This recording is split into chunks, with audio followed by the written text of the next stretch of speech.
Wait. Here we go. We're here with the Zombies, live from New Orleans. Say hi, guys. Hi, guys. Hi, guys. All right, so we're starting our live stream chat here from New Orleans. Go ahead and, oh, how nice. Thank you for pre-ordering our record. Yes, we love it.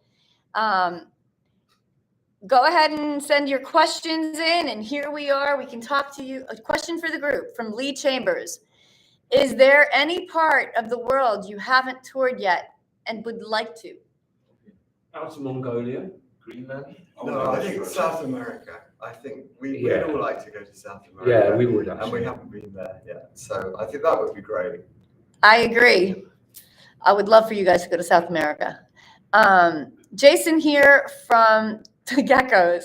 See you all in Exmouth in a few weeks. Can't wait to hear you play your new material live. First, what an amazing show. Guys, please, just questions. I can't handle it. Comments are great, but send me the questions. Okay. What song did you guys have the most fun recording on this album? Drop reading. Yeah, Drop Reading and Stupid was done really quickly. We tried to do the whole album in a very, very live way because we wanted to try in a very old-fashioned way of capturing a take and so that everyone could respond to everybody else as we were recording. And in fact, the lead vocal on that, there's a bit in our new documentary, which, by the way, we think is absolutely beautiful. So please look out for that. Where Søren had just put his iPhone up and recorded just on the iPhone the tape that we were doing. And it just turned out beautifully. And we realized that that was virtually the complete take. And so we probably actually had recorded that song, apart from a couple of little touches, within about 2 hours. So I think we all had a great fun. Yeah, that was a good one. Okay, the next question comes from Yes Rocks. Was Rod contacted in '74 by Yes on their management, Yes's management to be part of Yes? Well, the thing is, I did have a phone call, and at the time, I don't know if it was 1974, I can't remember, but at the time it was when they were thinking about a new keyboard player, and they asked me if I'd love to go along and have a jam with the band. So that actually did happen. And I believe also around that sort of time, Colin got a phone call as well. But for whatever reason, and the fact that we were still heavily involved in our own projects, we never sort of followed that up. But we always loved Yes. I mean, Yes were a terrific band, and still are probably, but I loved them at that time, so I was very flattered to actually get that phone call. Yeah, Chris Squire called me and just talked very, very loosely about the Yes situation, but it didn't progress. But I mean, it's a really interesting thought, and I was always a big fan. Okay. Trolley-O, was there any song that you thought would be a surefire hit but didn't turn out to be? Regards from Finland. Carousel 44 for me. I thought it was by far the most commercial song on Odyssey and Oracle. Please don't ask me to pick singles because I'm 100% wrong. So yeah, I always thought Time the Season would be a hit, but it wasn't. Oh, actually, it was. Okay, from David Miller, did you use AAA to get your van out of the desert? I don't know what happened. Our tour manager Mariah sorted it out. She's a magician, and it was a very difficult situation.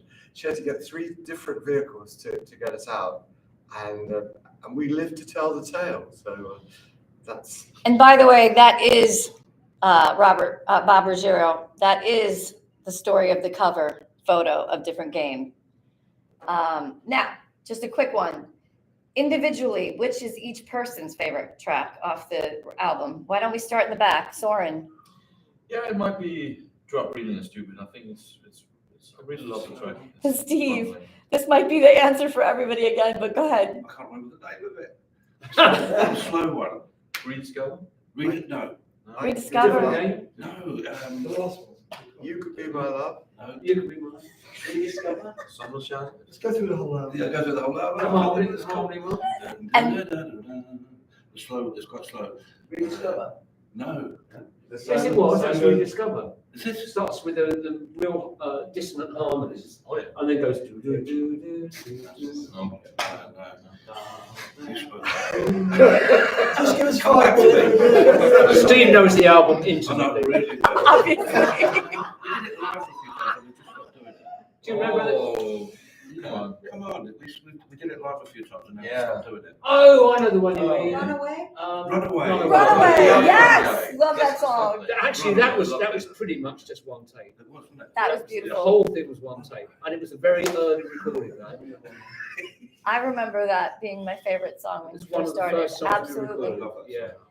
Tom, Well, Drop Reading and Stupid is my favourite. Okay. So, but, I mean, there are some fantastic other tracks. One of Richie's Collins and Rod's written some fantastic stuff, especially with the quartet. no, The Sun Will Rise Again is absolutely gorgeous. We were talking about that at dinner last night. Colin, I like Drop Reading, but I also like Different Game as well. When Rod first played that to me, it seemed just very natural, because we often just play it with just piano and voice to start with, and it seemed very natural. So I've always enjoyed that one as well, the title track. Can I also say I got to move on, which is the first time I picked up a harmonica in 56 years or something. no, it's pretty awesome. And that was I had real fun. I mean, we overdubbed the harmonica, obviously, because I had to play the keyboards in the first place. And then I always remember doing the middle part of that, where I said to Tom, I just want this to be mad, the solo in the middle. Drop the bass out, so there's no bass. I said, and just really flail away, and Tom said, no, I can't play a solo like that. I said, you're not playing a solo, it's the two of us together. We just got to have this whole sort of mad thing. And he was very unsure about that, but he loved it in the end. It was That's very cool. Yeah. Okay, we're going to say hi to No Bowie. Just say hi. Okay, next. Sorry, guys, we're moving this along. What albums, this is from James Binnington. What albums have you heard recently that you can't stop playing?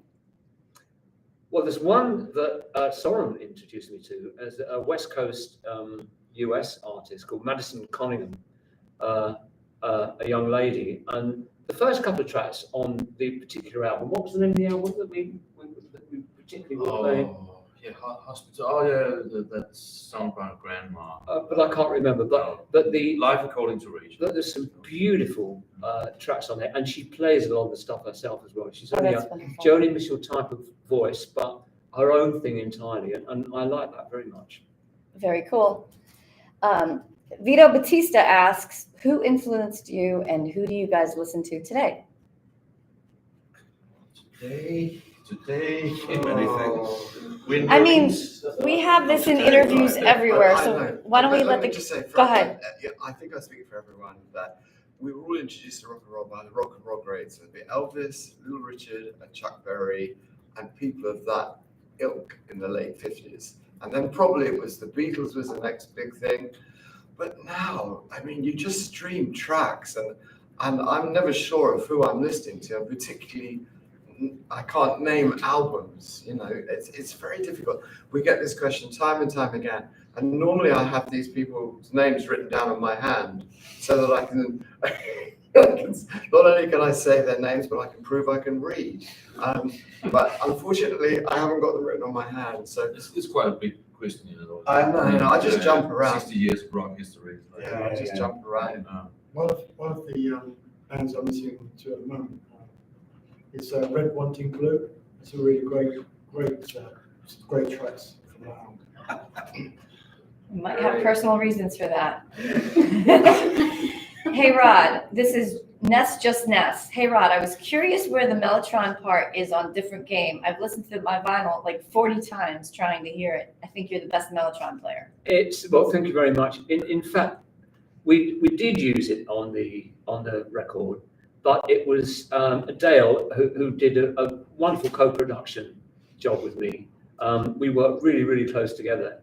We worked out a way of really putting it with the main strings as well in the end. We were going to start it just with Mellotron, but in the end we didn't lean that way. So it is hard to hear it, but it is there with part of the real strings in places. That's all I can say, really. Got it. Okay.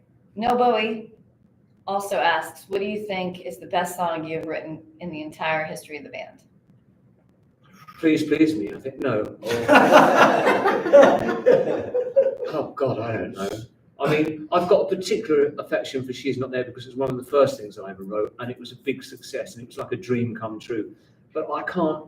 There is a track on the As Far As I Can See, which I love, and I actually loved what I managed to write for the orchestra on that as well. And I think the sort of conversation that goes between Colin's lead vocal and the orchestra part on that is one of my favorite things. Very cool. Okay. Tawny Z asked, was a Vox Continental utilized on this LP? No. Okay. I tried to talk him into it, but he wouldn't. Why did you want to talk me into that?